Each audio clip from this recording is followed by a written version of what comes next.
계십니까? 천천히 오십시오. 시작할까요? 네. 안녕하십니까? 더불어민주당 대변인 한민수입니다. 논평을 발표하겠습니다. 쌍방울의 대북 송금이 회사의 주가를 부양하기 위한 주가 조작이었음이 또 확인되었습니다. 쌍방울의 대북 송금이 회사의 주가를 부양하기 위한 주가 조작이었음을 확인시켜주는 증언이 또 나왔습니다.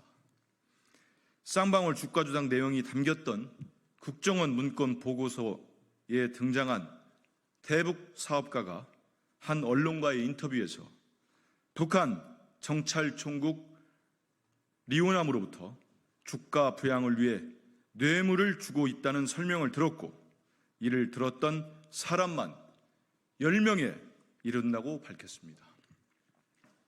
또한 이 대북 사업가는 리오남으로부터 김성태가 이재명 방북을 위해 뛰고 있다는 설명은 전혀 듣지 못했다. 이재명은 단 한 번도 언급된 적 없다고 밝혔습니다. 김성태 쌍방울 회장의 대북 송금이 주가 부양을 목적으로 한 뇌물이었음이 북한 측 인사의 입을 통해 확인된 것입니다. 그런데도 대통령의 정적을 제거하고야 말겠다는 일념에 사로잡힌 검찰은 묻지도 따지지도 않고 쌍방울의 대북 송금을 이재명 대표의 방북 비용 대남용이라고 우기고 있습니다. 그러나 이렇게 진실을 밝히는 증언이 이어지고 있고, 거짓 증언을 만들어내려고 한 회유와 협박, 증언 조작 매수 정황도 속속 드러나고 있습니다. 사법정의를 외쳐온 검찰이 살아있는 권력의 사냥개를 자처하며 대한민국의 공정과 상식을 땅에 떨어뜨리고 있습니다. 검찰에 경고합니다. 없는 죄를 만들어 야당 대표를 옥죄려는 검찰의 술수는 결코 성공하지 못할 것이며, 결국 모든 진실이 드러나면 검찰은 설 자리를 잃게 될 것입니다. 더불어민주당은 국민의 명령인 검찰개혁을 통해 정치검찰의 무도한 행태를 바로잡아 검찰이 다시는 조작 수사를 엄두도 내지 못하도록 만들겠습니다. 해병대원 사망사건 왜곡 은폐 시도, 해병대원 특검법 입법 청문회에서 낱낱이 밝히겠습니다. 이제 한 달 뒤면 순직한 해병대원이 하늘의 별이 된 지 1년이 됩니다. 그러나 유가족께서는 1년 가까이 된 지금까지 진상을 규명하고 원인과 진실을 밝혀달라고 호소하고 계십니다. 그런데도 국민의힘 성일종 사무총장을 비롯해 윤석열 정부의 책임 있는 관계자들은 오늘도 해병대원 사망 사건의 진실을 왜곡하고 은폐하려는 시도를 멈추지 않고 있습니다. 성일종 사무총장은 오늘 한 라디오 방송에서 최 해병대원의 사망 원인이 급류 실족사라는 망언을 했습니다. 성일종 사무총장에게 묻습니다. 지난해 7월 19일 장갑차를 투입했다 철수한 대성천에 구명조끼도 없이 장화만 신고 들어가 수중수색을 하라고 지시받았던 병사들의 잘못이라는 말입니까? 보도에 따르면 박진희 당시 국방부 군사보좌관이 국방부 조사본부가 사건을 재검토한 초기부터 임성근 사단장의 혐의를 빼라고 수차례 압박했던 것으로 드러났습니다. 박진희 전 군사보좌관은 이종섭 전 국방부 장관의 비서실장격인 최측근 참모이자 대통령실과 국방부의 한라인 역할을 했다고 지목된 당사자입니다. 이렇게 수사외압의 증거들이 드러나고 있는데도 여전히 순직 해병대원의 죽음을 왜곡하고 은폐하려는 시도가 계속되고 있으니 정말 기가 막힙니다. 성일종 사무총장은 순직 해병대원의 유가족과 당일 함께 수색에 투입되었던 해병대원들에게 사과하십시오. 거짓으로 진실을 가리려고 하는 자가 범인입니다. 더불어민주당은 오늘 21일 해병대원 특검법 입법 청문회를 통해 정권의 전방위적인 진실 왜곡과 은폐 시도를 낱낱이 밝히겠습니다. 국가 재정도 국민의 삶도 무너뜨리는 윤석열 정부는 낙제점을 주기도 아깝습니다. 성태윤 대통령실 정책실장이 지난 16일 종부세 개편과 상속세의 최고 세율을 30%로 인하할 필요성이 있다고 밝혔습니다. 2023년 사상 초유의 역대급 세수 결손과 올해 4월 기준 관리재정 수지 적자가 약 64조 원을 기록한 정부에서 내놓을 말이 아닙니다.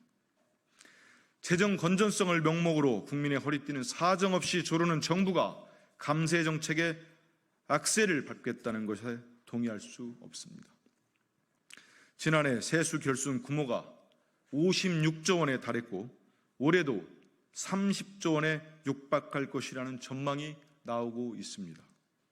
더 큰 문제는 국가 재정을 판단하는 척도인 관리 재정 수지입니다.